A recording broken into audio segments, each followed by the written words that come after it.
Merci beaucoup Thierry, merci aux organisateurs de ce symposium de me laisser l'occasion de vous parler d'un sujet qui me passionne, la femme jeune,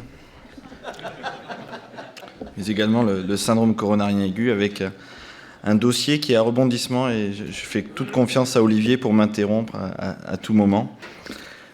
Il s'agit d'une jeune patiente de 44 ans qui est restauratrice, qui a pour seul défaut un tabagisme à 20 pacanés qui est stoppé.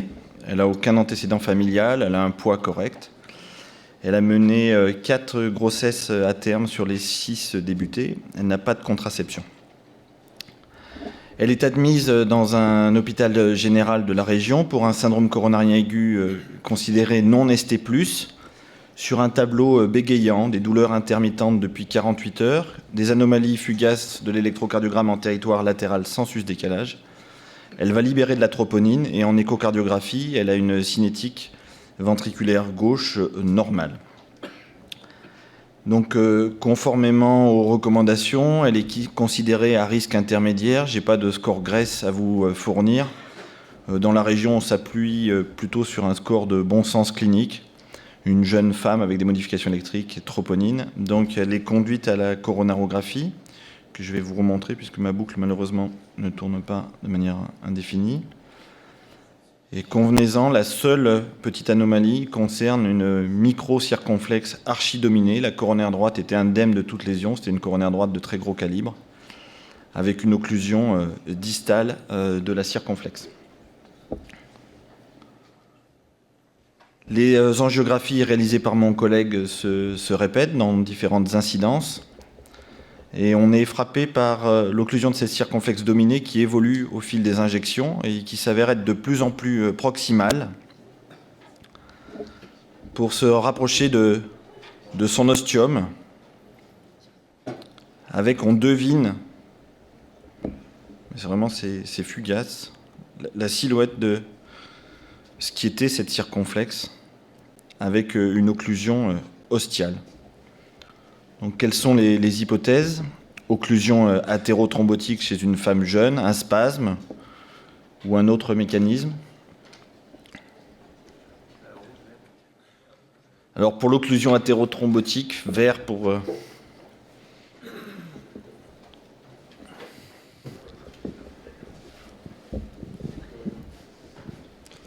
c'est pour l'occlusion athérothrombotique. Pour le spasme.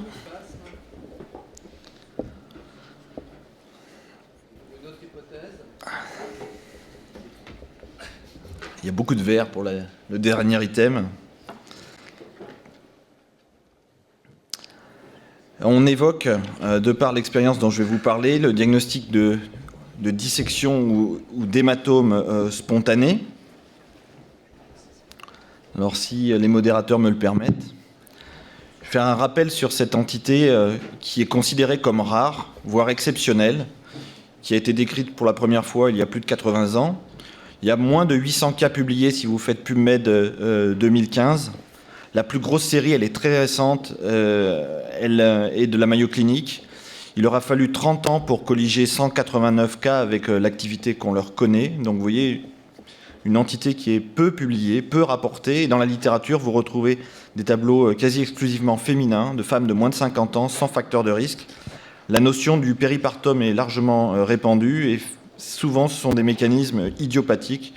Les bilans étiologiques reviennent négatifs.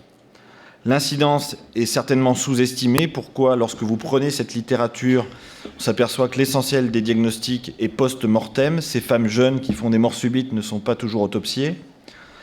Enfin, il n'y a pas d'angiographie systématique et on verra tout à l'heure que l'évolution spontanée est parfois favorable, Dieu merci. Et enfin, l'angiographie, et c'est tout l'intérêt du message aujourd'hui, est limitée. Tout le monde connaît la forme représentée à gauche avec un flap intimal qui laisse peu de doute. Par contre, il y a énormément de formes sans rupture intimale qui peuvent passer inaperçues et qui tirent bénéfice de l'imagerie endocoronaire dont je vais vous parler. Sur un plan physiopathologique, là aussi, la littérature est pas très riche. Moi, je vous invite à lire ce papier qui commence à dater, mais qui reprend tous les facteurs impliqués dans ces mécanismes et on pense que le coupable numéro 1, c'est une fragilité artérielle acquise ou constitutionnelle, et le rôle des hormones est indéniable, puisqu'on retrouve du péripartum ou des patientes qui sont ménopausées mais sous traitement hormonal ou sous contraception orale. Il y a 2 formes physiopathologiques qui, pour moi, relèvent exactement de la même entité. Une avec rupture intimale et l'autre sans rupture intimale. Et lorsqu'on reprend la littérature, on s'aperçoit que les formes sans rupture intimale sont les plus gravissimes, sont celles qui sont fortement représentées dans les séries autopsiques. Pourquoi ? Parce que la rupture intimale sert en fait de libération de cet hématome qui est compressif et qui peut occlure de façon de plus en plus proximale l'artère. La présentation clinique, ça peut être la mort subite, ça peut être le syndrome coronarien aigu en fonction de la localisation avec plus ou moins une instabilité hémodynamique, ça peut être des douleurs thoraciques. Et j'attire votre attention sur les formes atypiques, et là on va rebondir sur le cas d'aujourd'hui, qui va se manifester par des anomalies électriques qui sont non spécifiques, parfois des anomalies échocardiographiques, et surtout des libérations de troponine. Et je crois qu'une grande partie de la recrudescence de ces formes vient de la troponine. On écoute désormais ces femmes, et puis on écoute leur troponine, donc on fait des coronarographies et on découvre ces dissections. Pour ce qui est du pronostic, la mortalité est élevée dans la littérature. Aujourd'hui, étant donné qu'on étend le diagnostic à des formes moins graves, des formes mineures, la mortalité est plus faible. Et on sait que le pronostic est excellent dès lors que l'on passe la phase critique, la phase hospitalière. Vous avez ici l'exemple d'une patiente de notre série qui est décédée. On comprend un peu pourquoi, avec une occlusion du tronc commun qu'on a recanalisé 7 heures après le début des symptômes dans un état hémodynamique catastrophique. Cette patiente n'a pas survécu. La littérature concernant la prise en charge, là aussi, elle n'est pas consensuelle, il n'y a pas de recommandation. Elle met l'accent sur le traitement médical et conservateur, c'est ce que nous apprend ce papier de décembre dernier, sur la série de la Mayo Clinique. Il faut privilégier, lorsque l'hémodynamique nous le permet, une attitude conservatrice avec une surveillance des patients. Donc cet arbre décisionnel, j'y adhère totalement. Vous avez une suspicion de dissection, le diagnostic est évident à l'angio, eh bien, on se contente de l'angio. Lorsqu'il est douteux, on peut s'appuyer sur l'OFDI, l'OCT ou l'IVUS. On évalue le flux TIMI, et lorsque le flux TIMI est respecté, il ne faut surtout rien faire, mais par contre surveiller ces patientes. Dans le cas contraire, on peut se poser la question d'une revascularisation en urgence. Alors là, les auteurs évoquent les possibilités chirurgicales. Moi, je ne suis pas un grand fan de la chirurgie. J'ai des expériences malheureuses de pontage en catastrophe. Par contre, la chirurgie garde toute sa place dans les tableaux les plus dramatiques de femmes très jeunes, avec une assistance circulatoire, une transplantation, comme ici publié, comme on en a fait aussi l'expérience à Clermont-Ferrand. La prise en charge interventionnelle, à mon avis, il y a des messages importants. Elle est challenging pour plusieurs raisons. D'abord, lorsqu'il y a une rupture intimale, il y a un risque d'amener notre matériel, notre guide, notre fibre, notre stent dans la fausse lumière. Lorsqu'il n'y a pas de rupture intimale, cet hématome, eh bien, il ne va pas se vaporiser. Il peut s'étendre en amont, en aval, avec des conséquences dramatiques. Et je crois qu'on peut tirer un grand bénéfice de l'OCT ou OFDI. Pour illustrer les challenges, vous avez Madame D de 40 ans, pour laquelle j'avais eu énormément de chance. Je ne faisais pas d'OCT à l'époque. J'ai lâché un stent rescue au niveau du tronc commun, et puis c'était la bonne pioche. Cette patiente va très très bien. Moins de chance pour la patiente de droite, où là le stent a été à l'évidence lâché dans la fausse lumière. Cette patiente a pu être assistée et transplantée, avec sur le transplant la confirmation que le stent était dans la fausse lumière. Pour ce qui est de l'hématome, un cas qui illustre le danger du stenting de ces formes sous-diagnostiquées. Vous voyez le premier centimètre post-septal qui est sain avant l'implantation du stent. Et là, vous avez ce que j'appelle l'effet carambar. Vous mettez un stent et l'hématome refoule en amont ou en aval, avec un résultat qui est confirmé en OCT qui est plutôt suboptimal, vous en conviendrez. L'expérience clermontoise. Alors vous avez vu 189 la Mayo Clinique, Clermont-Ferrand 52 en 15 ans, c'est pas si mal. Toutes des femmes, 50 ans en moyenne, très peu de facteurs de risque. Alors ça, c'est un élément important. On retrouve la même prévalence des facteurs de risque que dans la population générale. 3/4 de ces patientes ont 0 ou 1 facteur de risque. Donc il y a peu de fumeuses, il y a peu d'hypercholestérolémie, il y a peu d'hypertension. Donc dans notre série, il y a eu 2 décès et une transplantation. Et ce que je voudrais vous montrer pour conclure, c'est l'apport de l'imagerie endocoronaire dans la gestion de ces patients, qui désormais est systématique depuis 3 ans, lorsque ce n'est pas des dissections trop distales. Je pense que cette imagerie nous a amené une meilleure sensibilité diagnostique, nous a aidé à traiter certaines patientes, je vais vous montrer un exemple, et surtout à mieux connaître la physiopathologie et à valider des critères angiographiques qui, à mon avis, doivent être diffusés encore plus largement que l'OFDI. Donc ça, c'est notre série locale. Un peu plus de 10 000 cas en 10 ans. Et on a pu récolter 52 dissections, et les 2/3 de ces dissections sont survenues ces 3 dernières années, alors qu'on n'a pas changé notre recrutement de femmes de moins de 60 ans ou de femmes de moins de 50 ans. Donc Olivier Darmon évoque l'hypothèse du Saint-Nectaire, mais on consommait autant de Saint-Nectaire en Auvergne au début des années 2000, donc je ne pense pas que ce soit un facteur favorisant. Mais par contre, la troponine, le recours à l'angiographie et la connaissance de ces formes physiopathologiques expliquent la recrudescence de cette dissection. Je vais vous montrer un florilège d'images au FDI. Vous avez ici en A une artère saine, donc dépourvue d'athérosclérose. En B, vous avez un croissant qui est intrapariétal, qui est un hématome. En C, vous avez une rupture. En D, vous avez la fibre et le guide au FDI dans la vraie lumière. En E, vous avez la fibre et le guide en extraluminal. Je vous montre un exemple récent qui montre qu'on passe certainement à côté de ces hématomes et dissections. Une patiente qui nous est envoyée pour Takotsubo, puisqu'elle a une dyskinésie apicale, une IVA qui contourne la pointe, et on tique un tout petit peu sur l'irrégularité de l'IVA, et on dégaine l'OFDI. Et vous voyez que ce Takotsubo n'en est pas un, et que cette patiente a un hématome qui, à un moment donné, a certainement été un peu plus compressif qu'il ne l'est actuellement. Il faut absolument respecter ces formes, ne pas stenter, la cicatrisation est spontanée et elle se fait dans le bon sens. Dans les cas les plus critiques, l'OCT, l'OFDI peuvent nous sortir de mauvais pas. Vous avez ici une jeune patiente de 43 ans pour laquelle on était tenté d'implanter un stent immédiatement après la première septale. On a fait de l'OCT avant de stenter, on a été bien inspiré puisqu'on se rend compte que très rapidement notre guide est dans l'hématome, n'est pas dans la vraie lumière. Je vous laisse imaginer les conséquences d'un stenting.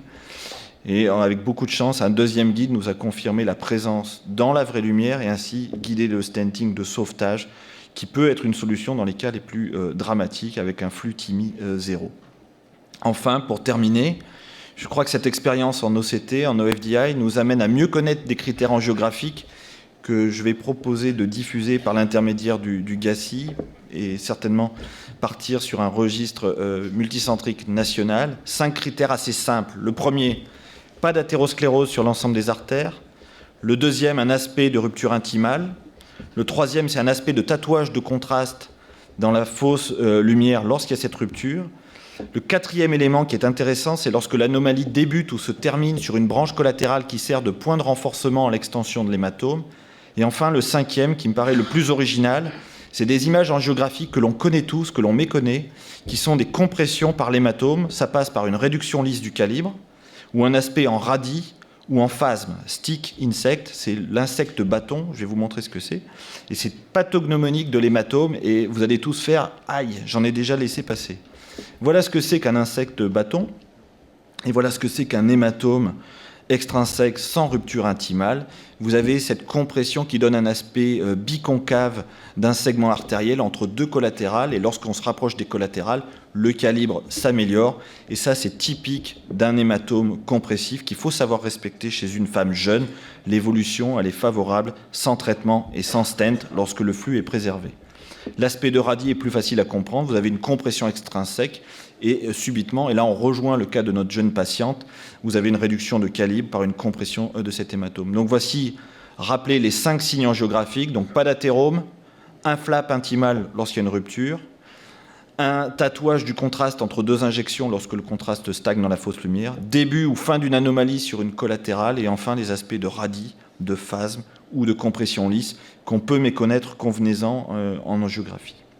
Et si on reprend notre série, on s'aperçoit que dans notre groupe de dissection coronaire spontanée, on a 95% des patients qui ont au moins 3 de ces signes, alors que dans un groupe contrôle de femmes qui ont présenté un SCA conventionnel, on n'a jamais plus d'un de ces signes, et c'est exceptionnel d'avoir un de ces signes. Donc il y a une valeur prédictive positive qui est excellente et qu'on a pu ainsi valider. Donc pour résumer, l'arbre décisionnel à Clermont qui explique cette recrudescence des dissections. La prévalence des dissections, c'est 1% de tous nos SCA, ST+, ou ST-. Lorsqu'on prend en charge une femme, c'est 3,5%. Lorsque c'est une femme de moins de 60 ans, c'est 11%, donc c'est beaucoup moins exceptionnel. Et lorsque c'est une femme de moins de 60 ans avec moins de 2 facteurs de risque, c'est 1 fois sur 3. Et il faut surtout les respecter, ne pas les stenter. Donc c'est une forme sévère et encore sous-estimée. Lorsque vous avez 3 drôles de dames qui ne mériteraient pas de faire un infarctus illégitime sans facteur de risque, il y en a 1 sur 3 qui est venue vous voir parce qu'elle avait disséqué ou fait un hématome. Donc on revient à Madame, à Sylvie. Oui, excuse-moi. On va peut-être s'arrêter pour demander à Olivier la prise en charge de cette patiente, finalement, en syndrome coronarien aigu. Non, d'abord, Pascal, bravo, ta présentation, elle est magnifique, elle est brillante. C'est effectivement quelque chose, je pense, qui est complètement sous-évalué. Avant qu'on en parle ensemble, je pense qu'on en a tous vu, j'en ai vu, on en a laissé passer en se demandant pourquoi les artères étaient comme ça. Et quand tu montres les images, on comprend bien la physiopathologie et ça nous parle très clairement. Ça peut tout à fait changer nos pratiques. Ça nous montre aussi à quel point les recommandations sont parfois éloignées de ces problèmes pratiques, puisque si on applique les recommandations ESC à la lettre, tu tombes sur une patiente avec un syndrome coronaire aigu, elle a de la tropo, tu es tout à fait en droit de la mettre sur la table de cathé, tu trouves une lésion, le réflexe, je dirais, primaire, c'est d'aller la traiter, d'aller la stenter avec les complications éventuelles que tu as montrées, et avec éventuellement les drames que ça peut engendrer. Dans ton approche thérapeutique, tu n'as pas mentionné la prise en charge médicale. On comprend bien que c'est des patients qui n'ont pas d'athérosclérose, donc finalement, toute la prise en charge de ces syndromes coronaires aigus, aspirine, etc., n'ont pas tellement de sens. On avait, nous, l'habitude de les laisser sous anticoagulants. Tu fais quoi? Tu laisses sous héparine? Combien de temps? Alors, c'est complètement empirique. Encore une fois, il ne peut pas y avoir de recommandations. Ce que l'on fait surtout, c'est qu'on lève le pied sur tous les traitements antithrombotiques qui sont largement donnés, parfois même en pré-hospitalier. Donc, on bannit les anti-GB2B3A. On diffuse déjà les messages auprès des SAMU lorsqu'ils prennent en charge des femmes jeunes de ne pas les fibrinoliser, parce qu'on est dans une région rurale où la fibrinolyse pré-hospitalière a encore sa place. Donc, je pense que c'est des patientes qui doivent mériter une coronarographie exploratrice plutôt qu'une fibrinolyse. Ensuite, concernant les antiagrégants plaquettaires, on ne met pas d'anti-P2Y12 et on laisse de manière empirique de toutes petites doses d'aspirine, parce qu'on le voit souvent, il y a quand même un retard de flux endoluminal et on ne veut pas s'exposer à des thromboses. Donc c'est complètement empirique. Petite dose de bêta-bloquant, aspirine et statine. On a des questions dans la salle. En fait, Hakim. Alors moi je voudrais revenir sur la qualité de ta présentation parce que c'est vraiment très didactique, on comprend beaucoup de choses, et sur l'importance de cette présentation. Parce que moi aussi je m'intéresse aux femmes, jeunes et plus âgées, parce que je suis plus âgé que toi. Non, très sérieusement, on a décortiqué avec le registre de cardio-arif la mortalité et dans le cadre d'une prise en charge très énergique, qui est celle de la région parisienne et en France plus largement, avec donc une stratégie de reperfusion dynamique, opposable à d'autres pays où cette stratégie est plus tempérée, notamment en ce qui concerne les femmes. Et on a constaté que malgré ça, on avait une mortalité qui restait plus importante chez la femme, a fortiori chez la femme jeune. Alors on s'est dit peut-être que dans les délais, la femme ne croit pas que la douleur qu'elle a dans la poitrine, c'est en rapport avec un infarctus. Donc on a fait une analyse multivariée avec les données cette fois du SAMU, IMUST. Et on a fait rentrer donc dans la base de données ces données de délai. Il persiste une mortalité. Pourquoi je dis ça? C'est que manifestement, avec les outils performants qu'on a, eh bien, on n'est pas adapté à certaines pathologies de la femme. Et quand je vois ton topo, eh ben, je me dis, voilà, la réponse, elle est tout simplement là. On est en train de traiter des femmes qui ont un syndrome coronarien aigu, une présentation clinique qui est tout à fait homogène dans le groupe des syndromes coronariens aigus, avec des outils qui ne sont pas adaptés. Et je pense que l'étape d'après, ce que tu vas nous montrer, c'est probablement comment il faut traiter ce type de lésion, et ça n'a probablement rien à voir avec celle qu'on fait lorsqu'on traite un thrombus. Lionel, tu voulais faire un commentaire aussi? Moi, c'était plutôt une question par rapport, justement, tu parlais du traitement médical, que tu levais le pied sur les anti-GP, etc. Faut-il faire une différence de stratégie en fonction de si c'est plus une dissection ou un hématome disséquant, ou si on ne sait pas? Par exemple, je veux dire, est-ce que si c'est un hématome disséquant évident, est-ce qu'il faut aussi arrêter l'héparine? Est-ce que si c'est une dissection, est-ce qu'il faut laisser une petite dose? Dans les deux cas, peut-être tu laisses la petite dose d'aspirine, mais sur le plan de la physiopathologie. Faute de data, nous, on se cantonne à des toutes petites doses d'aspirine, mais c'est presque de la superstition et on arrête l'héparine. Ça, c'est un message quand même très fort, c'est que tout le monde ferait exactement le contraire. Mettre de l'aspirine, du Plavix et laisser sous héparine. C'est exactement le contraire. Dans notre série, on a des cas de forme d'hématome qui ont dégénéré en dissection 8 jours plus tard parce que l'hématome avait été méconnu et c'est des patientes qui avaient été rechargées en anti-P2Y12 et anti-GP en prévision d'une procédure différée et qui ont dégénéré en hématome en dissection. Mais tu confirmes bien que les patients qui se présentent avec un hématome intrapariétal sans dissection, les patientes, ont en général une moins bonne tolérance que celles qui ont une dissection associée, parce que la dissection permet de lever la pression. On peut le comprendre parce que c'est des patientes qui ne sont pas athéromateuses. Donc l'athérome pourrait jouer le rôle de stent naturel et de cantonner l'hématome à un segment artériel. Il n'y a aucun frein. Donc si l'hématome augmente, c'est comme un hématome sous-inguéal, il n'y a aucune raison que l'hématome s'arrête. Alors parfois il s'arrête sur une branche collatérale, par bonheur, mais il peut s'étendre jusqu'au tronc commun, et c'est des patientes qu'on n'a pas le temps d'explorer.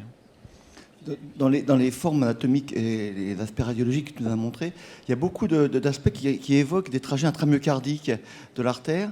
Est-ce que tu confirmes ça? Deuxièmement, on sait que l'artère intramyocardique, c'est 60 microns de diamètre, alors qu'une artère épicardique, c'est 400. Est-ce que ça expliquerait la fragilité? C'est une excellente remarque. On a fait ce constat. Alors, j'ai pas de données à te fournir, mais ces trajets d'IVA moyenne sont souvent intramyocardiques, et l'on sait qu'il y a peut-être une fragilité constitutionnelle de cette paroi qui est plus fine, qui est contenue dans du myocarde et qui peut-être prédispose à la survenue de ces hématomes, en effet. Et pourquoi la circonflexe, elle est occluse? Tu crois que c'est à cause de cette injection? Je ne sais pas. Il faut peut-être injecter le moins possible quand on voit ça et essayer de comprendre. Ou c'est fortuit. J'ai oublié de le mettre, mais elle avait été inondée de Risordan, donc ça rend peu probable l'hypothèse de spasme. Et quand on devine le squelette, la silhouette de cette circonflexe, et le fait qu'elle s'arrête vraiment au ras de son ostium est très en faveur, en plus du portrait robot de la patiente qui a 44 ans et qui a peu de facteurs de risque. Mais si c'est un hématome de la paroi, René, le fait d'injecter, si tu n'as pas de dissection associée, ça ne devrait pas aggraver l'image. Là, je pense qu'il y avait une rupture intimale très distale. Alors, il est possible aussi que ça remonte, l'hématome. Est-ce que vous avez fait des études génétiques pour chercher des choses type LR dans l'os ou des choses comme ça? Alors, ces patientes sont conduites systématiquement chez le généticien et l'interniste, et je dois dire qu'on revient bredouille à chaque fois. Alors peut-être on pourrait poser la question à la salle, donc avant de faire quoi que ce soit, en fait, qui dilaterait cette circonflexe occluse qui est, donc finalement, il y a une ischémie aiguë actuellement, un sus-décalage ou pas? Alors là, la coronarographie que je vous présente n'a pas été réalisée dans notre centre. La patiente avait un discret fond douloureux, c'est pas un énorme territoire. Donc vert, vous dilatez, rouge, vous ne dilatez pas. Elle a mal, elle a encore mal et elle modifie. Elle a un petit fond douloureux. Bon, donc il y a beaucoup qui ne dilatent pas. Une grande majorité. Parce qu'elle a montré, c'est un peu logique, tu leur as demandé. C'est trop, oui. Il a fait peur, il a fait peur. Non, une fois ma présentation préalable, c'est sûr que ça incite à la prudence. Et mon collègue, à qui je ne fais absolument aucun reproche, lui... Et les recommandations de l'EC, si tu les appliques à la lettre, c'est de dilater. Absolument. Ne serait-ce que de mettre un guide pour essayer de restaurer un flux, c'est plutôt ce que j'aurais fait. Donc on avance dans ce dossier qui rebondit avec recours à un cathéter. Vous aimez bien les dissections quand même. Là, c'est une autre dissection. Donc comme quoi on peut avoir et une spontanée et une iatrogène, vu le côté un petit peu agressif du cathéter. Et cette dissection, alors encore une fois, est-ce que c'est fortuit ou pas? Mais du coup, la libération de pression a fait que la circonflexe s'est réouverte. Et regardez un petit peu cette réduction de calibre extrinsèque qui est subtile à l'ostium de la circonflexe, qui est probablement déchiré à son extrémité, mais c'est une toute petite artère.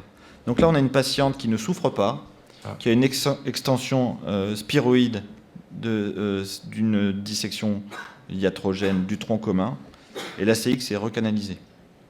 Donc, je vous propose également de réfléchir à la stratégie. Donc l'artère est déchirée, la patiente ne souffre pas.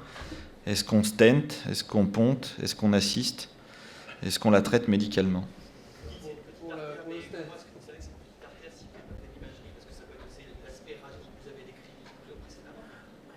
Pardon? Oui. Ça peut être l'aspect radie que vous avez décrit précédemment. Je ne vous ai pas montré la coronaire droite, mais c'est une coronaire droite de 4,5 mm avec une énorme rétroventriculaire gauche. Par déduction, la CX ne devait pas faire un boulot énormissime. Enfin, elle est longue quand même. Elle est longue. Vous êtes sûr que c'est pas la dissection de l'univers, c'est pas la même maladie? C'est ce que j'ai cru à un moment. Je pense qu'il y a une fragilité constitutionnelle, mais je pense qu'il y a deux mécanismes. On va le confirmer par une imagerie endoluminale. Si vous permettez, on va peut-être accélérer, sinon on ne va pas tenir le timing. Donc, juste une diapo de littérature. Les Suisses ont eu l'honnêteté de publier leur expérience en termes de dissection iatrogène de tronc commun. C'est pas quelque chose d'exceptionnel. Dès que vous êtes dans un centre qui fait 1300 procédures, tout confondu, choro ou angioplastie, eh bien, on peut disséquer un tronc commun. C'est fonction de l'expérience, c'est fonction aussi des cathéters utilisés. Dans cette série, des patients sont conduits au pontage, d'autres sont traités de façon conservatrice. C'est plutôt l'expérience que l'on a, nous aussi. Lorsque les patients sont stables, on observe une cicatrisation spontanée, on ne se précipite pas. Et c'est l'option que l'on avait choisie chez Madame Sylvie. Réadaptation douce. Alors, réadaptation douce, c'est la garder un petit peu sous notre surveillance. Donc, elle est en clinique, mais de manière à ce qu'elle ait un cardiologue pas très très loin, mais elle n'a pas fait beaucoup d'efforts. Et on avait opté pour un contrôle à 1 mois, une attitude discutable. La patiente va parfaitement bien, elle a gardé un bon ventricule gauche, et on l'a laissé donc repartir avec ce tronc commun fendu. Quel traitement médical vous avez laissé dans ce mois-là ? Là, on a laissé une monothérapie par aspirine, encore une fois. Gonflé, complètement empirique, je te le concède. Et voilà le contrôle à 1 mois. Là, c'est le cathéter. Non, on avait choisi un cathéter peu agressif. Pourquoi t'as pas fait un Vous n'avez scanner? pas encore dilaté la droite. Pourquoi t'as pas fait un coroscan? C'est moins dangereux, hein? On n'a pas la culture du coroscan. Donc, C'est dissection impressionnant. du tronc commun persistante. Et là, qu'est-ce que vous faites? On conserve 1 mois de plus, on la ponte, on la stent. Alors, qui stent? Chirurgie. Traitement médical. Il y a un peu de verre pour le traitement médical. Donc on a pris peur et on a préféré la stenter, et cette fois-ci en s'appuyant sur l'imagerie, et là l'OFDI est magnifique, montre sur un pullback très long, de près de 8 cm, qu'en permanence notre fibre et notre guide est dans la vraie lumière. Comme souvent, l'image endoluminale est encore plus effrayante que l'angio. Vous voyez le caractère compressif de cet hématome avec une vraie lumière qui est ultra minoritaire. Et vous allez voir la brèche qui est en bout de cathéter, et donc c'est une blessure de l'artère dépourvue de tout athérome. C'est une blessure induite par le cathéter 1 mois plus tôt. Donc en image arrêtée, ça donne ça, de la distalité à la proximité. Donc vous voyez qu'en permanence, notre fibre est dans la vraie lumière, comme en témoigne également en vert, vous voyez la naissance de la première septale qui naît de la vraie lumière, et vous voyez la brèche qui est très focale, et qui est para-ostiale de ce tronc commun. Donc on retrouve en dissection iatrogène les mêmes éléments sémiologiques qu'en dissection spontanée. On a la certitude, on voit les 3 couches d'une lumière artérielle normale qui enserre notre fibre et notre guide, sur lequel on va pouvoir s'appuyer pour stenter de manière assez safe. Pascal, est-ce que la patiente avait des symptômes entre... Aucun symptôme, aucun symptôme. Mais on s'était donné 1 mois et on avait peur que ça cicatrise jamais. Donc là, je mets un stent ambitionnant de couvrir uniquement la porte de 4 mm. Donc vous voyez que mes espoirs ont été vite douchés. Donc on ne va pas dans le sens de l'amélioration. Et remarquez que la circonflexe est toujours impeccable. Elle se plaint de rien. Donc décider de couvrir plus largement l'hématome avec un DES 3,5 38 et surtout post-dilater l'ensemble avec 4 mm pour couvrir la dissection avec un résultat acceptable, même si il persiste une dissection en aval du deuxième stent. Alors ça, c'est un outil OFDI qui est fabuleux, qui permet de recaler les 2 pullbacks, baseline et post-stent. Donc on a fait plutôt du bien à la lumière. Vous voyez que l'hématome, on n'arrive pas à courir après, l'hématome reste toujours là. C'est ce que les chirurgiens observent lorsqu'ils opèrent des patients avec des hématomes. L'artère est aubergine, elle fait 7 mm de diamètre, donc il ne faut pas courir après. Mais on a post-dilaté au 4 mm. Voilà le recalage des images. Vous voyez, la long view est magnifique. On voit bien la rupture paraostiale qui est traitée. Cette patiente a évolué favorablement. Elle est contrôlée à 6 mois. Elle est asymptomatique. Elle a 70% de fraction d'éjection. Vous posez la question sur ce qui est devenu la circonflexe et pourquoi on s'est battu. Tout ça pour ça. Donc la circonflexe est belle en distalité. Elle reste toujours un tout petit peu inhomogène ici. Avec 6 mois plus tard, une malapposition très focale que l'on voit en long view, qu'on aurait pu respecter, mais comme on était sur place, on s'est senti un peu poussé à corriger ces malappositions focales au ballon non compliant avec une suite simple. Donc en conclusion, la dissection coronaire spontanée, il faut y penser, savoir la reconnaître et parfois la respecter, ce qui aurait peut-être été la meilleure idée, j'en sais rien. La dissection du tronc commun, elle est rare, mais elle est grave. Traitement conservateur, angioplastie, et là je crois qu'on doit s'appuyer sur une imagerie endoluminale. L'apport de l'OFDI, j'espère vous avoir convaincu, ça nous a rendu une procédure de sauvetage plus safe et optimisé le stenting de façon différée. Voilà. Je vous remercie. Como. Monsieur Como. Pascal, effectivement, moi je pense que j'aurais également fait un stenting parce que pour les pros traitement médical et observationnel, il faut savoir que ces dissections en fait évoluent comme en périphérique vers l'anévrisme. Ouais. Et c'est l'anévrisme fluidiforme ou saxiforme et c'est plus du tout le même traitement. Je pense qu'il y a un dossier qui va être présenté, mais Martine Gillard avait un dossier similaire qu'il avait laissé faire et en fait ça évolue vers l'ectasie. de plus de 30 mm de diamètre. Ouais. Regarde les résultats angioplastie systématique versus traitement conservateur. On ne peut pas on peut pas recommander de systématiquement le faire parce que les résultats sont pas très bons. Tu as 50% de complications. C'est vraiment dans des cas spécifiques. Moi, la question que je voulais te poser sur cette patiente, c'est pas clairement dit quand même. C'est pas clairement dit parce qu'il n'y a pas beaucoup de malades. Mais on en voit après. Et dans le papier de tweet, ils ont commencé à inclure dès 1984. Bien et sûr, là, on peut parler de stenting de sauvetage. On comprend bien avec la physiopathologie que c'est un peu du casino. Mais chez ces patients qui ne sont pas athéroscléreux, est-ce qu'il n'y a pas aussi une place au stent dégradable dans ces cas-là ? C'est une bonne idée. Mais pour un tronc commun qui fait plus de 4-5, on ne peut pas. Merci. Il faut faire le registre national, Pascal. Et la deuxième chose, c'est pour la catastrophe. C'est-à-dire que tu as un hématome compressif sans dissection de l'ivia proximale ou du tronc. Est-ce qu'il y a une place pour réouvrir cet hématome, c'est-à-dire créer la dissection, disséquer l'artère pour vider le sang en quelque sorte dans la lumière ? Tu as eu des infos, toi, non ? Bon, on vient de devoir accepter un cas clinique dans Circulation interventionnelle où justement une dame de 45 ans, il y a 1 mois et demi de ça, on a eu l'idée, parce qu'il nous trottait dans la tête avec Géraud depuis un petit moment, d'utiliser le trombone comme le trombone pour l'hématome sous-ingréal. On a mis 3 coups de scoring balloon qui a transformé l'hématome en dissection.